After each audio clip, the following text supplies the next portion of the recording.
Hello, and welcome to another video from Ellensburg Amplifier Repair and Service.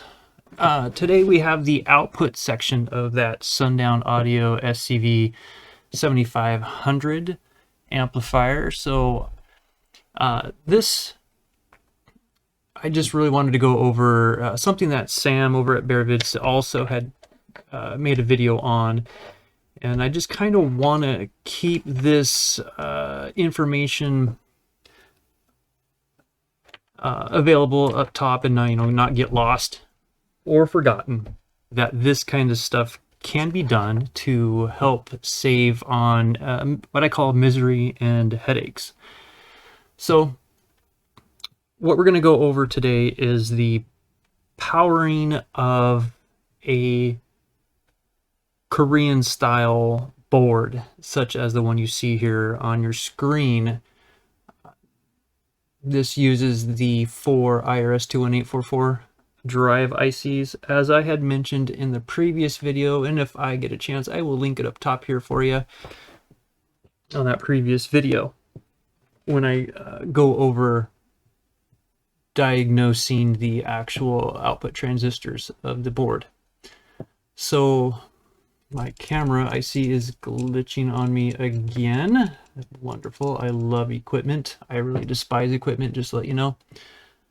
So what I have is off camera here. This camera doesn't turn very well.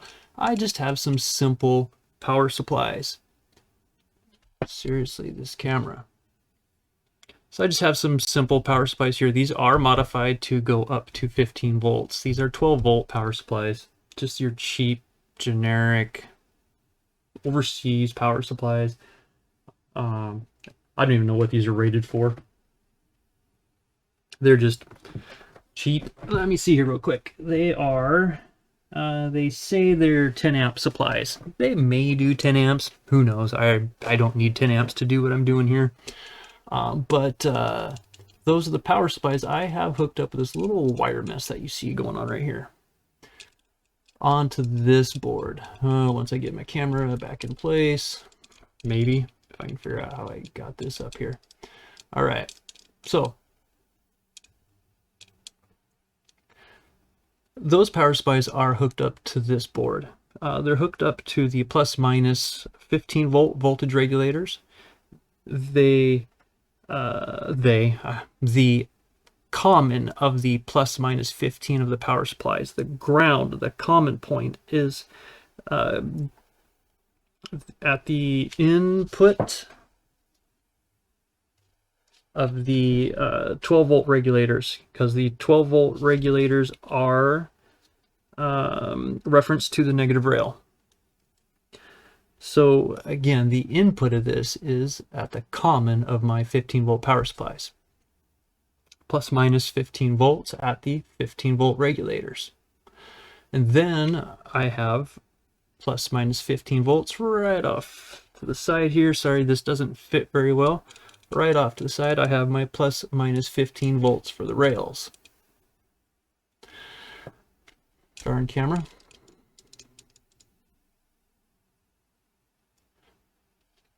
Sorry for those glitching screens. And you see the scope right here, the top left-hand corner of your screen. So with those points, plus minus at the rail, plus minus at your 15 volt regulators, and your 12 volt regulators that are referenced to negative rail, make sure the input pin is at your common of your 15 volts. I'm going to try to accomplish all this before my camera dies on me or something of the sort. So I'm going to go ahead and start up the power supplies here. And we should see we have 15 volts, 14.5 volts, so 15 volts at the positive rail. And of course we have our 14.6 at our negative rail. And we're going to have our plus minus 15 already at our regulators. And then of course our 12 volt regulators reference to negative rail. So with this particular setup here, you can test the output of the ICs. So as you can see on the screen there, we have our negative rail. We have our negative drive, I should say. That negative drive, as you can see, is referenced to negative rail. And so again, we're going to go back through and count 1, 2, 3. So this is our high side. There's our high side swinging there for you from negative to positive rail. And then our low side. And then our next set of low side. And then our final set of our high side. So that just went through 2 ICs we just went through, and then let's just go and double check our other ICs. So there's one IC, there's your high side, 1, 2, 3, 1, 2, 3. So this should be your low side, and then the next 3 is your other IC low side, and then of course your high side. So as you can see, the drive ICs themselves are functioning the way they should. So I would believe that I would have no issues installing new output transistors and firing this thing up with the full rail voltage. I don't see any flaws in the drive. Looks just as standard as can be.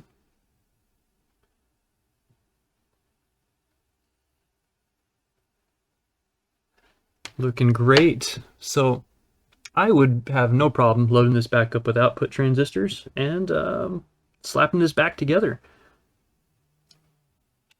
Now, the higher you go in voltage, the more you have to pay attention to the heat that's going to get dropped across your voltage regulators. But since my supplies are at about 15 volts, I'm not dropping much because these are 15-volt regulators. You're dropping a little bit more across the 12-volt regulators, which is why you're getting a little bit of warmth out of that. But overall, everything stays pretty cool at the 15 volts. And if I were to put an input signal, you can always check the input signal versus the output. Make sure that the modulation works fine. But if I see that I have low side drive and high side drive, then 98% of the time your preamp's fine. Unless there's a problem in the muting circuit, but I think even in the muting circuit, it will disable the input pin 1 of your IRS-21844.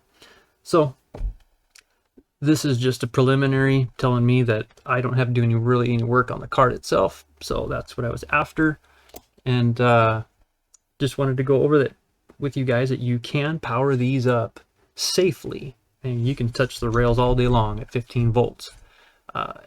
Safely work on these while providing external power to run the drive.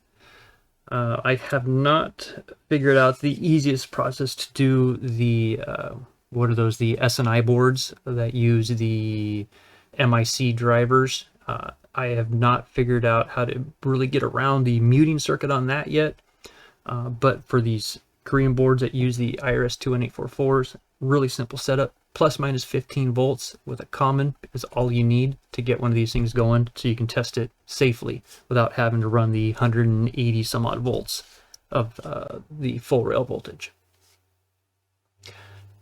So I do thank you guys for watching. Of course, if you have any questions, please leave them down below. Please like and subscribe if you like this content. I'm trying to release more as time goes on, as long as I don't have equipment failures. I'm not sure if you guys are seeing this on screen or not when my camera is glitching on the screen on the laptop here.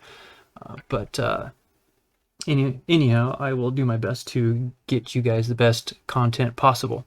So, as always, even though I'm running this 15 volts, as always, please keep your fingers safe at the rail voltages here. They can be quite substantially high if there's no discharge resistors present, and at that, some discharge resistors are so big it takes a while to drain off the 180 volts of voltage. So please stay safe around these rail capacitors. Keep your fingers clear when you fire these up, and as always, we'll catch you on the next one. Thanks for watching.